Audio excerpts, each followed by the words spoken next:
Welcome, bienvenidos familia a este videito donde vamos a estar hablando un poco sobre cómo codificar las fracturas. Las fracturas en el ICD-10 a muchas personas no les gusta codificarlas. En este video quiero hablarles de cómo es que deben codificar las fracturas o cómo yo creo que es la mejor manera de hacerlo. Fácil, a muchas personas no les gusta, pero bueno, vamos a tratar de que este video sea más entretenido y que puedan entenderlo de forma fácil. Vamos a empezar un poco clasificando las fracturas en un término más general y abarcador, que es en traumatic fracture o no traumatic fracture. Hay algo muy importante tener en cuenta, y es que las fracturas traumáticas son causadas por accidentes, caídas o otro tipo de fuerzas, como por ejemplo cuando hay una causa externa que es la que te causa la fractura, ya sea un golpe o ese tipo de cosas así, que no son espontáneas, ¿vale? Entonces, la patológica o no traumática es la que es causada por enfermedades como la osteoporosis, el cáncer, enfermedades metabólicas o endocrinas, que lo que hace es que el hueso ya está debilitado previamente y ese hueso está calcificado o tiene poca vitalidad, no tiene la dureza, la consistencia necesaria que normalmente tiene un hueso sano. Por lo tanto, es mucho más frágil a que se rompa de cualquier golpecito, cualquier caída, cualquier detalle. Hay que tener eso en cuenta y diferenciar las fracturas traumáticas de las no traumáticas. Espero que hayan entendido esa parte. Entonces, lo otro que hay que tener en cuenta aquí es el tema, un poco de la terminología médica en cuanto a cuando se trata de hablar de fracturas aquí en el campo de la codificación. Hay dos cositas que tenemos que tener en cuenta. Primero, cuando una fractura es proximal y cuando es distal. Siempre cuando escuchen el término proximal es algo que está próximo al cuerpo. Como lo indica la imagen, en la flecha azul, el proximal siempre va a ser la parte que más se acerca al cuerpo. Sin embargo, la distal, la que más se aleja. En este caso, si ponemos, por ejemplo, el brazo, vamos a poner el hueso húmero, que es este que está aquí. Si buscamos la parte proximal, es la parte que más cerca está del hombro, aquí arriba, ¿vale? Y la parte distal es la que más se acerca al codo. Espero que eso lo hayan entendido bien ahí.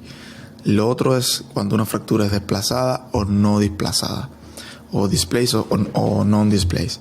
En este caso, como pueden ver en la imagen, es fácil de interpretar, porque una fractura desplazada es aquella que no sigue la continuidad normal del hueso, ¿vale? Y la no desplazada es la que, a pesar de que el hueso está fracturado, el hueso mantiene la misma continuidad. Eso es muy importante tener en cuenta ahí. Otra clasificación es cuando una fractura es abierta o cerrada. Esto es más fácil de interpretar porque simplemente lo sabemos cuando el hueso sobresale de la piel. Fácil. El hueso sobresalió de la piel, es una fractura abierta. El hueso se fracturó pero se quedó dentro, no salió de la piel, pues es una fractura cerrada. Eso es muy fácil. Y las otras clasificaciones son según el tipo de fractura que haya sido, si es transversal, oblicua, espirada, conminuta. Bueno, aquí en la imagen, como pueden ver, tienen los diferentes tipos de fractura por avulsión impactada. Esto no es algo que tengan ustedes que saberse al dedillo específicamente esto, pero sí es bueno que tengan algún conocimiento de cómo es una fractura espiral, por lo menos tengan la imagen en su cabeza, y para eso les recomiendo que vean imágenes. Y ya cuando vean los nombres ya se van a acordar de cómo es que funciona o cómo es que se desarrolla esa fractura.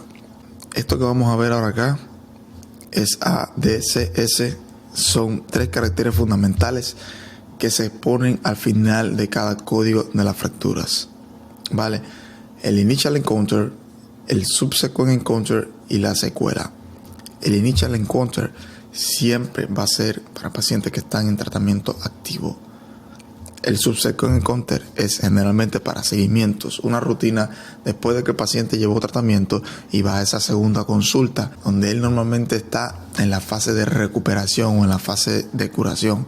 Por lo tanto, hay que identificar siempre cuándo es una fase initial encounter y subsequent encounter. Pues la manera más fácil de identificarlo es cuando está en el tratamiento activo o cuando fue una consulta de seguimiento. Lo otro es la secuela, que es normalmente cuando aquel paciente que pues tuvo una fractura hace varios años o hace varios meses, la cual ya llevó tratamiento, ya se curó, se empezó a sentir bien, todo bien, y el paciente luego de varios meses o años pues llega a consulta con un dolor. o con sensación de entumecimiento, con pérdida de la sensibilidad, cosas así. Y pues se codifica diferente, sería pain due to fracture, por ejemplo, o dolor o entumecimiento, cualquier síntoma que aparezca debido a la fractura. Pero en este caso, el código que utilizamos al final, el carácter que se pone al final es la secuela, que generalmente puede aparecer incluso después de 20 años. Pero identificar esto es súper importante porque es el que nos va a definir el estadio como tal de la enfermedad. Vamos a analizar un poco aquí los guidelines, que esto es la parte más importante de la fractura y de cualquier sistema de código o cualquier sistema que estén ustedes estudiando en la codificación, ya sea sistema nervioso, endocrino, cardiovascular, respiratorio. Los guidelines lo es todo. Eso es lo que les va a enseñar a ustedes a codificar. Entonces, vamos a analizar por punto. Primero, vamos a ver esta parte que dice que se debe utilizar un código de la categoría M80, no un código de fractura traumática, utilizado para cualquier paciente con osteoporosis conocida que sufra fractura, incluso si el paciente tuvo una caída o traumatismo menor. Bueno, ¿qué quiere decir este parrafito primero que tengo aquí? Cuando vamos al libro, en la parte de fracture, van a ver que hay dos conjuntos de códigos. Están los del S y están los del M80. Los del M80, como dice aquí, es para las fracturas que no son traumáticas, ¿entienden? Es para fracturas patológicas, es decir, estas fracturas que se produjeron, como dije anteriormente, pacientes que tenían cáncer, pacientes que tenían ya previamente el hueso debilitado o que el hueso estaba bien frágil o predispuesto a cualquier tipo de lesión o cualquier tipo de contacto menor, el hueso se iba a fracturar. Generalmente pacientes con enfermedades metabólicas, cáncer, endocrinas, son enfermedades que pueden causar una calcificación del hueso o una debilitación, pues por lo que hace el hueso mucho más susceptible a cualquier golpe o a cualquier traumatismo. Entonces, esto es algo que hay que tener en cuenta. Los códigos de la categoría M80 se usan para fracturas no traumáticas o patológicas. Ahora, las fracturas traumáticas se codifican utilizando el séptimo carácter apropiado para el encuentro inicial, como habíamos visto anteriormente. A, B, C, no sé por qué está el 8 y 6, es A, B o C.